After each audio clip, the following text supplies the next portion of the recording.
ஒரு 40 பேர் பார்த்த லெக்கில் 4 பேர் பார்க்குறாங்க. இந்த படித்த பிள்ளைங்கள்லாம் நிறைய பேர் இருக்காங்க. அவங்க படிப்பை தான் தேடுறாங்களே தவிர இந்த கலையை மறந்துட்டாங்க. இந்த கலையை கண்டிப்பாக படித்தவங்களோ படிக்கலையோ இந்த கலையை அவங்க விரும்பணும்.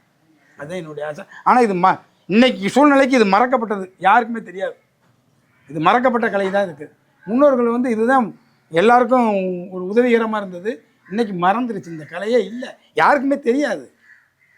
அதாவது குறைஞ்சபட்சம் 100க்கு இப்போ 99% இந்த கலை மறந்துடுச்சு. இப்போ தான் ஒரு 10% ஓடிக்கிட்டு இருக்கு. இதுவும் போயிட்டா இந்த கலைக்கு மதிப்பு இல்லாமல் போயிடும். எங்கள் அப்பா வந்து எனக்கு சொல்லிக் கொடுத்தாங்க, இந்த கலையை பற்றி எனக்கு சொல்லிக் கொடுத்தாங்க. எங்கள் அப்பாவுக்கு வந்து அவங்க அப்பா சொல்லிக் கொடுத்தாங்க. நான் எங்கள் பிள்ளைகளுக்கும் சொல்லிக் கொடுத்தேன். என் பிள்ளைய வந்து படிக்க வச்சுருக்கேன். 2 டிகிரி முடிச்சிருக்காரு. என் பிள்ளையெல்லாம் 2 டிகிரி முடிச்சிருக்காங்க. இன்னொரு பையன்லாம் பெரிய லெவலில் இருக்காங்க, அப்படி வேலை பார்க்குறேன். அப்படி இருந்தாலும் என் பிள்ளைகளுக்கு 2 பேருக்குமே இது சொல்லி கொடுத்துருக்கேன் இதுவரையும். இப்போ இந்த காளியாத்தாவை போடனா காளியாப்பாவை உருவாக்கிடுவாங்க. எங்கள் பிள்ளைகள் வந்து இந்த மாரியாத்தாவை போடனா அவங்களுக்கு நான் சொல்லி கொடுத்துருக்கேன். இந்த மாதிரி அவங்களும் ஆர்வப்படலையே, இந்த கலை போச்சே, இந்த கலை வரணும். உருவத்தை வந்து செதுக்கிறது வந்து எதுவும் கையாள மட்டும்தான், கையில் எதுவும் அச்சலாங்க கிடையாது. எதுவுமே இந்த கை உருவம் அந்த கையை பாருங்க. இந்த இப்போ இருக்குன்னா காது வைக்கணும்னா காது எப்படி இருக்கும் அப்படின்னா இந்த இப்படித்தான் காது இருக்கும் அப்படிங்கிற ஒரு இதுதான், ஒரு கற்பனை தான் இது.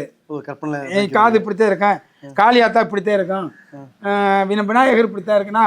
நான் வந்து விநாயகர் வந்து கிட்டத்தட்ட நம்ம அந்த ஆவணி மாதம் இருக்கிற விநாயகர் சதுர்த்திக்கு நாங்கள் நிறைய பண்ணுவோம் விநாயகர். ஆமாம், மண் பிள்ளையார். அதாவது வந்து இந்த அந்த அட்டையில் பண்ணி அது தண்ணிக்குள்ள வச்சோன்னே உருகாதான்.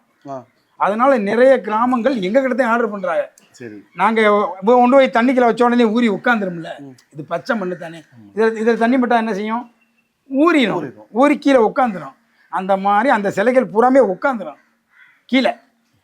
அந்த அட்டையில் வந்து மிதந்துக்கிட்டே தெரியும். நீங்கள் பண்ணுறது அவங்க பண்ணுறது, நம்ம பண்ணுறதை கொண்டு போய் தண்ணிக்குள்ள இறக்கி வச்சுட்டு திரும்பி ஒரு 10 நிமிஷம் நின்று பார்த்தா பிள்ளையார காணோம், உட்காந்துரும். அது மண்ணு தானே, மண்ணோட மண்ணா கரைஞ்சிடும்.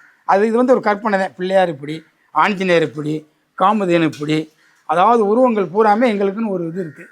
அதை தான் சொல்லிடுவோம். இன்னென்ன சிலை இன்னென்ன உருவத்தில் இருக்கும். காளியிலே ஏகப்பட்ட காளி இருக்குது, ஒரு 5-6 வகை காளிகள் இருக்குது. கருப்பசாமியிலையும் நிறைய சிலைகள் இருக்குது. இது அந்தந்த உருவம் எப்படி இருக்குங்கிறத கற்பனை தான் இது.